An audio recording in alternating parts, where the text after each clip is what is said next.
ऐसा युद्ध जो ना कभी किसी ने पढ़ा और ना ही सुना होगा, जिसमें 28,000 की फौज का सामना महज 500 लोगों की फौज के साथ हुआ था, जिसमें जीत हुई थी उन 500 सूरवीरों की, जिसे भीमा कोरेगांव के युद्ध के नाम से जाना जाता है।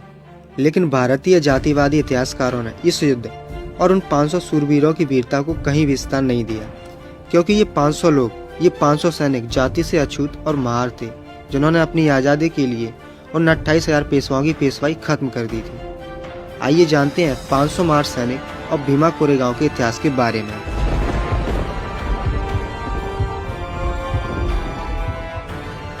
कोरेगांव महाराष्ट्र प्रदेश के पूना जनपद की सिरूर तहसील में पूना नगर रोड पर भीमा नदी के किनारे बसा एक छोटा सा गांव है, जिसे भीमा नदी के तट पर होने के कारण भीमा कोरेगांव के नाम से भी जाना जाता है। उस समय पेशवाई शासकों द्वारा अछूतों पर अमानवीय अत्याचार की बाढ़ थी।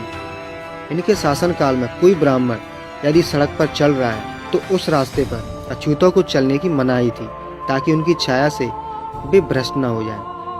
अछूतों की अपनी कलाई में, अपने गले में निशानी के तौर पर काले धागे को बांधना पड़ता था, ताकि भूलकर भी कोई हिंदू उन्हें छू न सके।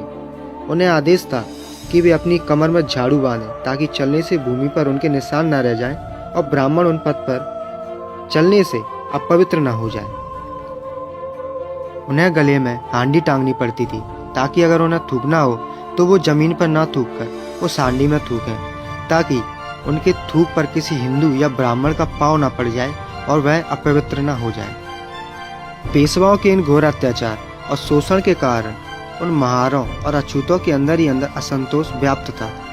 वे इन जुल्मों का बदला लेने के लिए मौके की तलाश में थे। जब महारों का स्वाभिमान जागा तो वहां के महार अंग्रेज की सेना में भर्ती हो गए।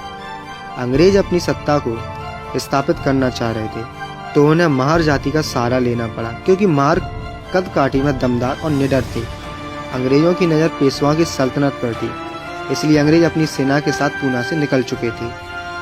उस समय उनकी फौज 2nd बटालियन 1st रेजिमेंट में मात्र 500 महार थे, जिनमें से 260 घुड़सवार और 25 तोप चालक थे। ये फौज 31 दिसंबर 1817 को रात में 25 मील पैदल चलकर दूसरे दिन सुबह 8 बजे कोरेगांव भीमा नदी के किनारे जा पहुंची। ये फौज अंग्रेज कैप्टन स्टोटन के नेतृत्व में नदी के एक तरफ थी, तो दूसरी तरफ बाजीराव की विशाल फौज थी, जिसका नेतृत्व 2 सेनापति राव बाजी और बापू खोखले के नेतृत्व में 28,000 सैनिक नदी के किनारे पर काफी दूर दूर तक फैले हुए थे, जिसमें 25,000 पैदल और 3,000 घुड़सवार थे।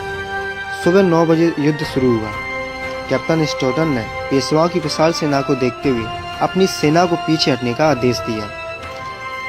पेशवाओं के अत्याचार से तिलमिलाए महार अपने सम्मान और आज़ादी के लिए बिजली की गति से लड़े, और महार सेना वहां से पीछे नहीं हटी और अपनी आज़ादी के लिए पेशवाओं की सेना पर टूट पड़े और तबाही मचा दी, क्योंकि उन महार अछूतों को पता था यही एक मौका है जिससे हम शोषण और अत्याचार का बदला ले सकते हैं। पेशवा सेना धीरे धीरे अपने कदम पीछे हटाती जा रही थी। लगभग शाम 6 बजे महारों ने पेशवाओं को नदी के दूसरे किनारे पर खदेड़ दिया और लगभग रात 9 बजे मैदान छोड़कर भाग गए। इस लड़ाई में मुख्य सेनापति राव बाजी भी मैदान छोड़कर भाग गया, पर दूसरे सेनापति के भागते हुए महारों ने उसे पकड़कर मार डाला। इस प्रकार लड़ाई एक दिन और एक रात लगभग 9:30 बजे लगातार 12 घंटे लड़ी गई, जिसमें महारों ने अपनी शूरता और वीरता का परिचय देकर विजय हासिल की। महारों की इस विजय ने इतिहास में जुर्म करने वाले पेशवाओं के पेशवाई शासन का हमेशा के लिए खात्मा कर दिया। इस युद्ध में 20 महार सैनिक और 5 अफसर शहीद हुए थे। शहीद हुए महारों के नाम विजय स्तंभ पर अंकित हैं, जो इस प्रकार हैं। इस लड़ाई में महारों का नेतृत्व करने वालों के नाम निम्न हैं। संग्राम में जख्मी हुए योद्धाओं के नाम इस प्रकार हैं। इस युद्ध में जिन महार सैनिकों ने वीरता से लड़ते हुए वीर गति को प्राप्त किया, उनकी याद में अंग्रेजों ने उनके सम्मान में सन 1822 ईस्वी में कोरेगांव के भीमा नदी के किनारे काले पत्थरों का एक क्रांति स्तंभ का निर्माण कराया। अंग्रेजों ने जो विजय स्तंभ बनवाया, वहां उनके शहीद हुए महारों की वीरता के संबंध में अंग्रेजों के स्तुति युक्त वाक्य लगे गए थे। ब्रिटिश सेना को जो पूर्व के देशों में जो कई प्रकार की जीत हासिल हुई, उनमें ये अद्भुत जीत थी। इस स्तंभ को हर साल 1 जनवरी को देश की सेना अभिवादन करने आया करती थी। इसे सबसे पहले महार स्तंभ, फिर बाद में जय स्तंभ के नाम से जाना गया। यह स्तंभ 25 गज लंबे, 6 गज चौड़े और 6 गज ऊंचे एक प्लेटफॉर्म पर 30 गज ऊंचा स्থাपित है। 1851 में एक सैन्य समारोह में अंग्रेजी सरकार ने शहीद हुए सैनिकों को मेडल देकर सम्मानित किया। बाबा साहब डॉक्टर भीमराव अम्बेडकर जी हर साल 1 जनवरी को अपने शहीद हुए पूर्वजों को श्रद्धांजलि अर्पित करने के लिए यहाँ पर आते थे।